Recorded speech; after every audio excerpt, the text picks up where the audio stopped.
We'll start off with a song and then an excerpt from a talk on Concentrate Your Forces by Swami Kriyananda.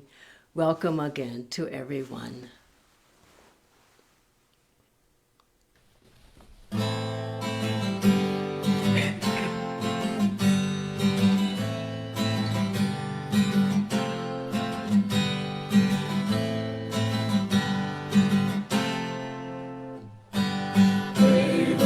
People who lived in these hills, brave the great warriors who confronted the foe, to defend what is holy, to defend what is true.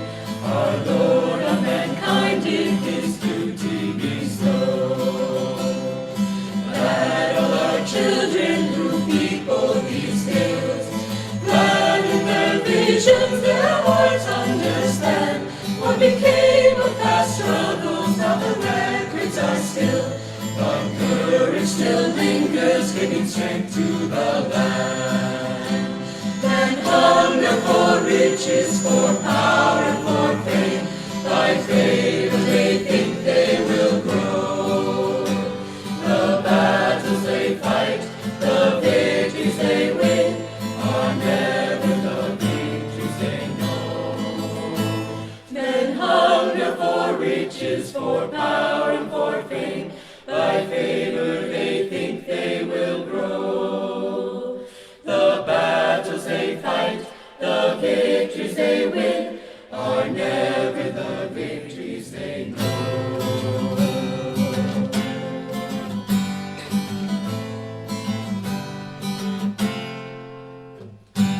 Brave were the people who lived in these hills, brave the great warriors who confronted the foe, to defend what is holy, to defend what is true. Our Lord on mankind did His duty bestow. Our Lord on mankind did this duty bestow.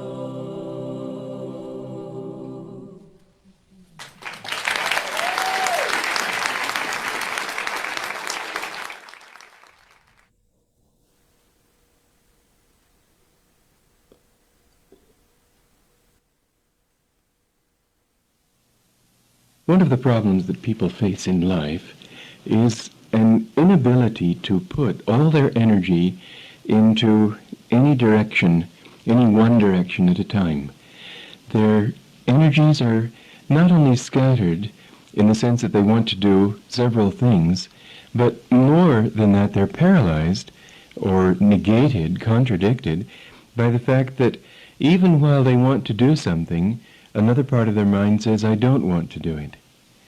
The strength that they have to move forward is offset by their wish to not involve themselves, their fear that maybe they'll fail if they try, that maybe the results either won't be forthcoming, or that if they are forthcoming, will they really be what they want, and so on. In all life, there is this, you might call it an upward and a downward energy. This all sort of ties in with the teaching which has been often noted by, the truth, I should say, that's often been noted by psychologists and different writers in the West without any reference to the science of yoga, and that is that in all of us there is a life wish and also a death wish. This death wish, the French called it la nostalgie de la boue, the nostalgia for the mud. It's really a good expression in the sense that all of us have this thought. Well, we could put it this way. Here we are on the battlefield of life, knowing that we want to resolve the battle by achieving peace. And there are two ways that we can see of achieving this peace, this surcease of struggle. One is to win a victory, and the other is to give up. The one is to put out a great deal of energy to combat, to struggle, and the other is either to give up by letting them kill you, by feigning dead, by surrendering, by running away, whatever it might be. There is in every struggle in life this thought that, well, if I don't try, maybe it'll work out and I'll get the same results, in the sense that there won't be any more of this pain involved of having to struggle, having to fight it out.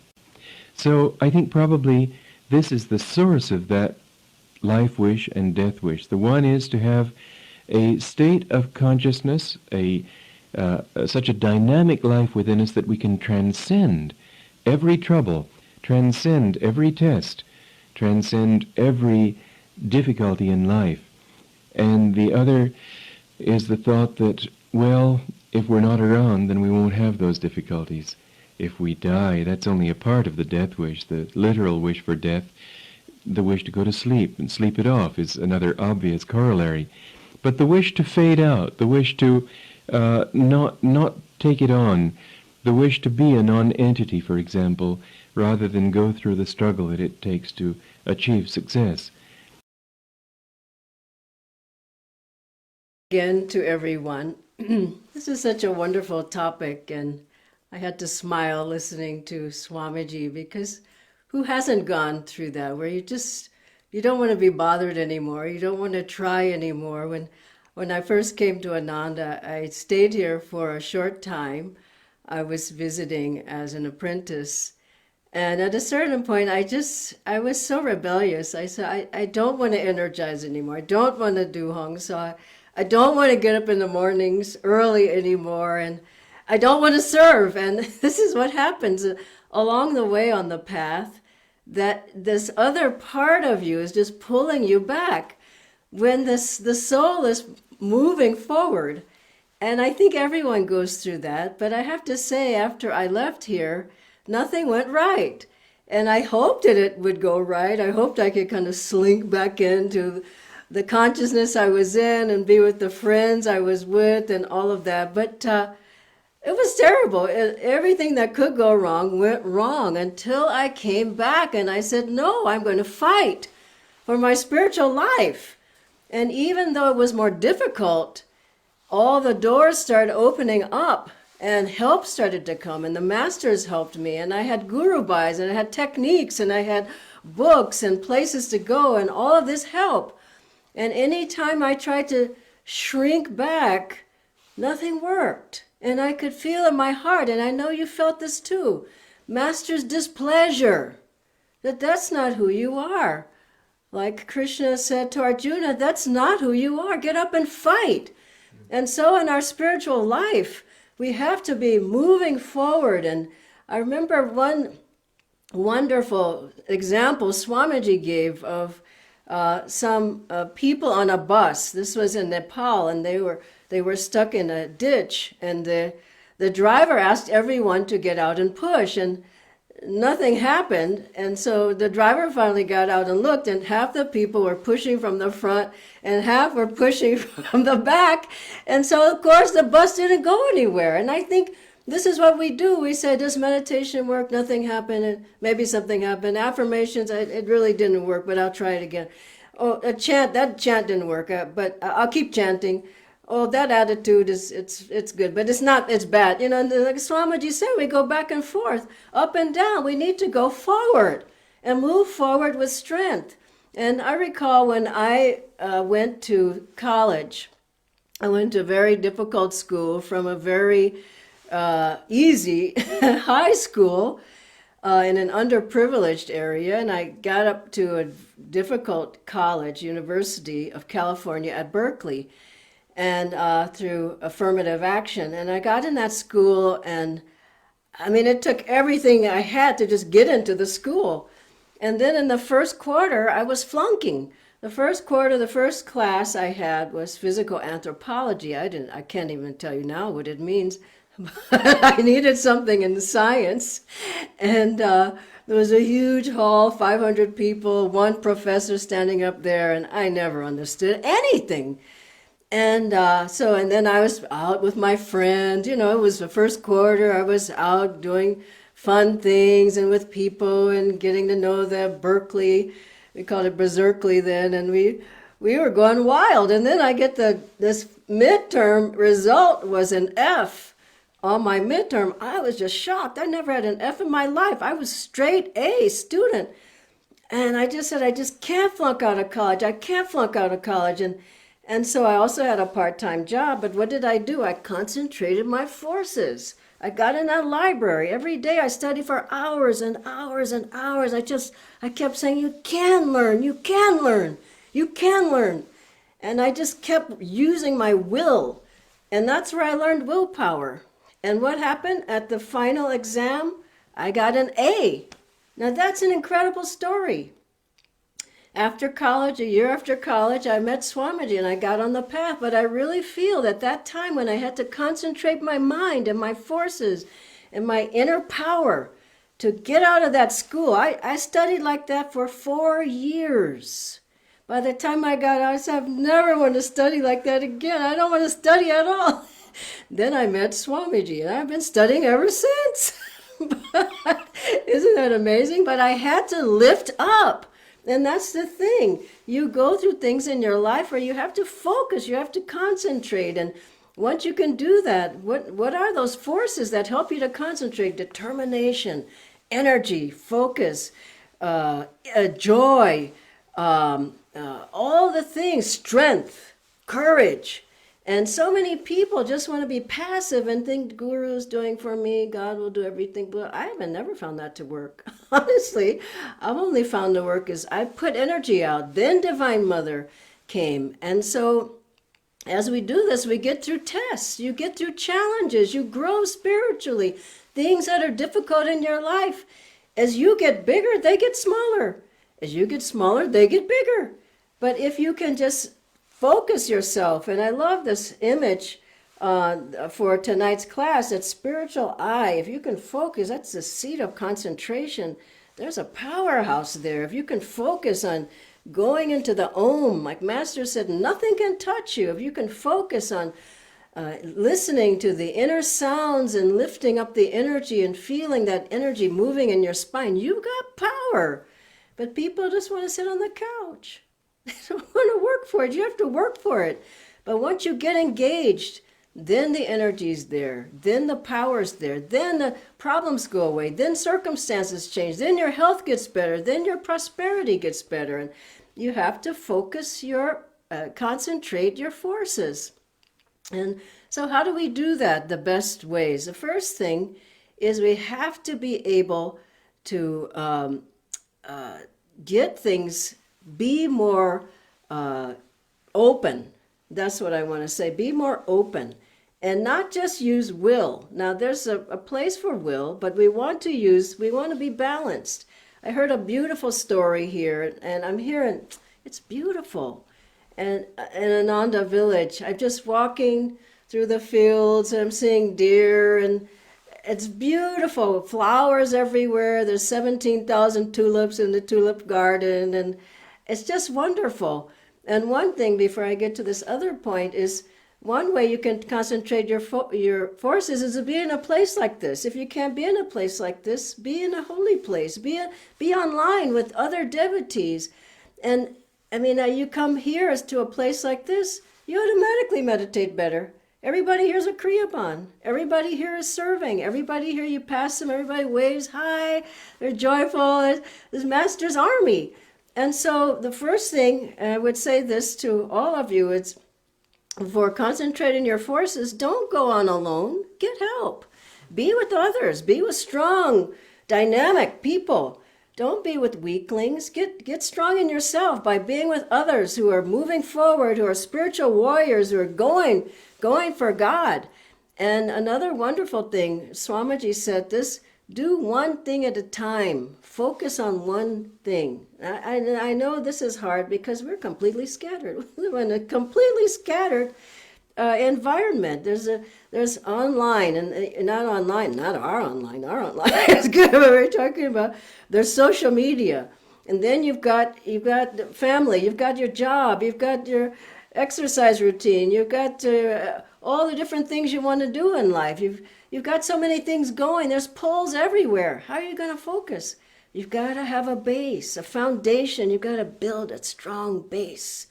And if you build that strong base, then nothing's going to push you down. Now, how do you build that strong base? Swamiji said, do one thing at a time. Now, what did he mean? Do one chant. Now, this is a powerful method. He said, get into one chant and chant it and chant it and chant it, even if you don't believe it. He said, even if you don't believe it, affirm it. But chant it, chant and chant. You see that you're just digging deeper and deeper and deeper and deeper until you pull that reality out. And then, like there was one devotee, Master saw him, he was digging a hole, he dug, he never thought about it, he just kept digging, digging. Master said, that's how you find God. Don't keep, am I going far? I didn't get anywhere, just keep moving. Or another good example is pulling a nail out of a board. You just keep pulling, pulling, pulling. Says, how is it? Am I almost done? Just keep going, keep going, keep going. And then pop, it's gone. And so if you chant is one thing, and then Swamiji said, and then practice one technique deeply, meaning don't scatter your forces. I do this, and you're not doing anything. You're just doing all techniques, but you're not meditating. And so get into one deep technique and keep driving in until you get some results from it. You can do the other ones a little bit, but take one and really go into it. And the same thing with the gurus. Swamiji told us, even every week, take a different one of the gurus and meditate on that guru and just bring Lahiri Mahashaya into your consciousness as a householder and feel, what does it feel like to be that? What does it feel like to have Swami Sri Teswarji disciplining you? People don't want to hear that word discipline. You need it. You need to be disciplined. And Swami Sri Teswarji will definitely discipline you. But if you have him guide you for the whole week, take Babaji, have him guide you the whole week. Do you see how beautiful your meditation can be then? And take one book and dive deep into that book. Everything that we have, take one and just try to go deep into it. And finally, another one is the satsang balance. This is the one I wanted to get to. Be balanced. Now I was a bit fanatical, and I still am a little bit, but it's better now. But you can't just drive all the time straight ahead. You've got to have heart. You can't just go, I'm going to break through the doors of heaven.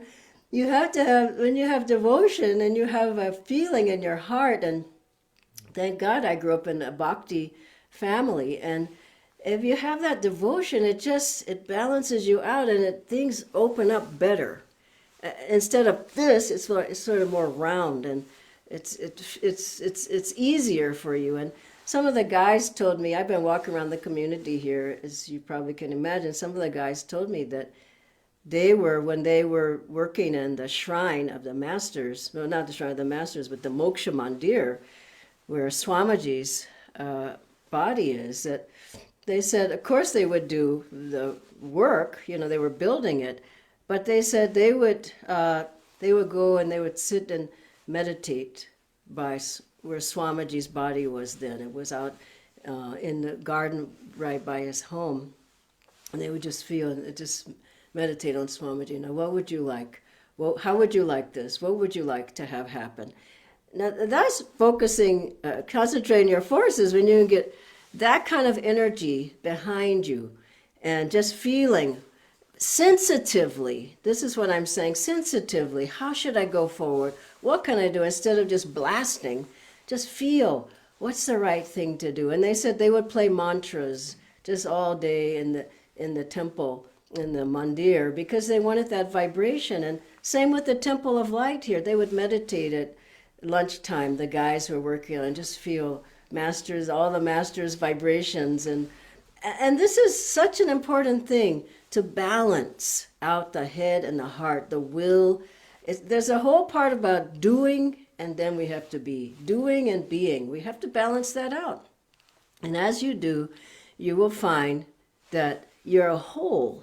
And that whole can focus. It's like a laser.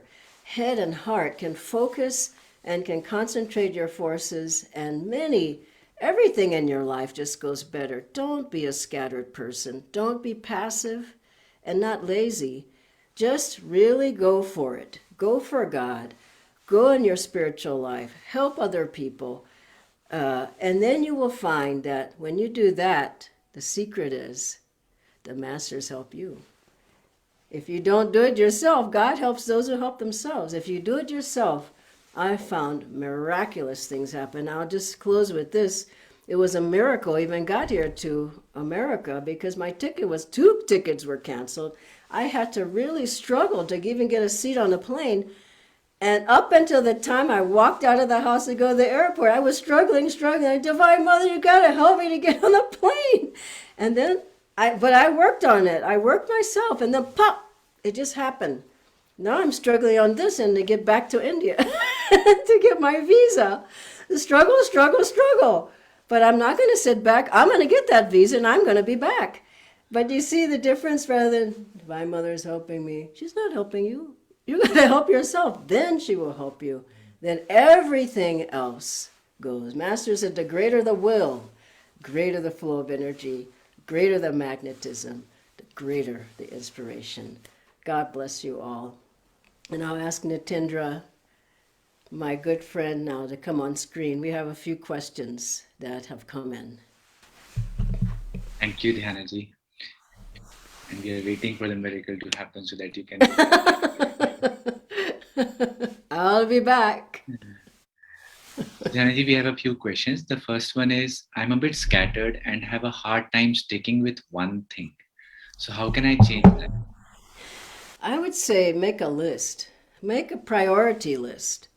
Write things down. Write in a journal. Get a buddy, a meditation buddy if you can't get up in the mornings or something, and you message each other. You need help. And set your alarm. Have Master be your buddy. You get up then. I've had several times when I just said, Master, I want to get up at this time. Right at that time, something happens, and suddenly you're up. So these masters are there to help us. And Swamiji said, they're on our side. Ask for their help, but also help yourself. Write down what you want to do. Don't just think, oh, I'm just in the flow. I see people like that. They don't accomplish much of anything. But if you write down, I want to do this, and just put it down. And here's another thing I'll say. And Nitendra, I know you understand this because we talk about it a lot. What you say you're going to do, why not actually do that? I mean, why not do what you said you're going to do?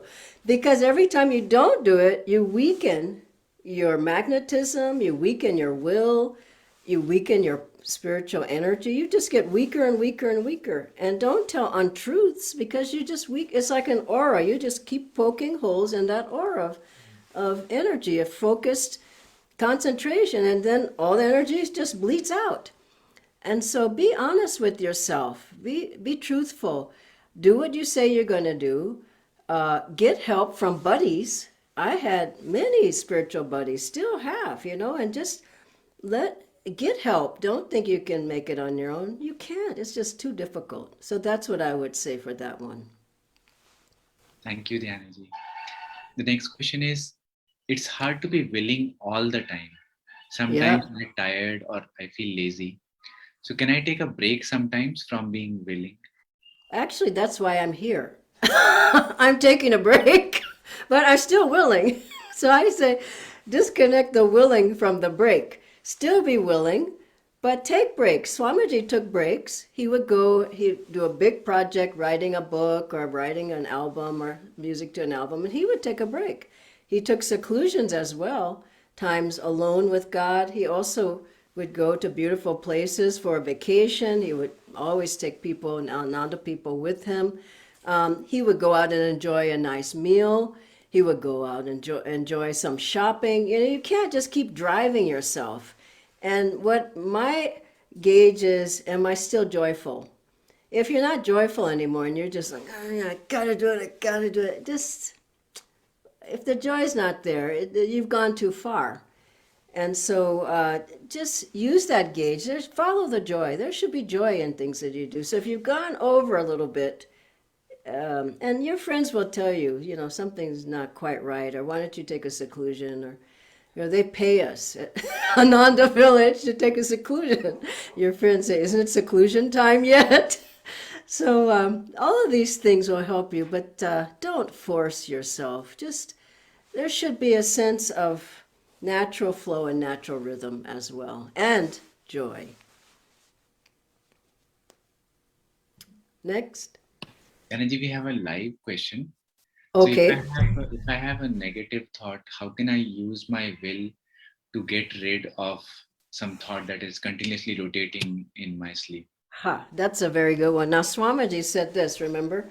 He got rid of, was it doubt, fatigue? It was no, a mood, remember?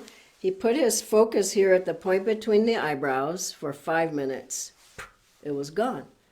Try that. If you feel negativity, laziness, doubt, fear, worry, all these things, just the point is, if you can get to this point and sit there and just, it's like a laser beam. You've got so much power here. It just starts burning away, all of those things. So if there's a negative thought, if you can't do that, the other thing is tensing, relaxing, walk in place, run in place, do a couple of yoga postures, chant, put on the music, put on a talk by Swamiji. There's so many things. I mean, really, come on. We have this huge toolbox. There's so many tools in there. But most people take the box, there's a closet, shut the door, and it's over. So use those tools. You've got to strengthen yourself. Nobody, and I mean nobody, can do it for you. 25% is your efforts. 25%, if you put your effort in, that means 100%. Master can help you. He said, I'll give you lots of my good karma. 50%, Divine Mother pours in her grace. But the point of this talk today is to get activated, get moving. It's not easy. I mean, I've gone through many struggles, but I'm strong for it, I tell you that. And so you don't want to be like that disciple Master had, who Master called him his baby, because Master called in public, he said, this is my baby, whatever the man's name was. He said, you don't mind me calling you that, do you? And the man said, no, Master, no. Do you want to be a baby? And so you want to be a warrior. So, and I'm just telling you, the more you do these things, the stronger you get. Something comes and you just slap it off instead of, oh God, no, I'm weak, oh, I got a weak aura, I gotta eat an avocado. You just get stronger and stronger, and then things don't bother you as much. Get strong in yourself. And I know during COVID, people were saying, before COVID, everybody said, I don't have time. During COVID, I still don't have time. Now, I couldn't figure that one out. After COVID, now I still don't have time. When are you going to have time? Take some of these things, write it down, and say, this month I'm going to focus, I'm going to concentrate my forces by listening to Swamiji's talks, Master's talks, doing yoga postures, or doing more kriyas, or energizing twice a day, or you see what I'm saying? And I'm going to not concentrate my forces by watching movies every night or getting on social media for 3, 4, 5 hours. That's not, that's not our kind of concentration. So, okay, other questions you might have? We have 2 more questions, Dhyanaji. Okay. The first one is, sometimes I feel too willing, and then I get nervous and restless as a result of that. So how can I be balanced between being willing and over enthusiastic? Yeah, that's interesting, isn't it? Well, Master tells that story. Swamiji told it in the New Path, rather, Swamiji, about the nun when Master was cooking. Remember? And she got up. She said, well, I'll just help him. I'll wash the dishes as he's cooking. So he would dirty one pot and she'd clean it. And then he'd dirty another pot and she'd clean it. And he'd dirty it. And she just got more and more anxious and nervous. And he kept dirtying more and more, faster and faster, because he was trying to teach her. Be centered in yourself. So finally she sat down, and then he wasn't dirtying any more pots.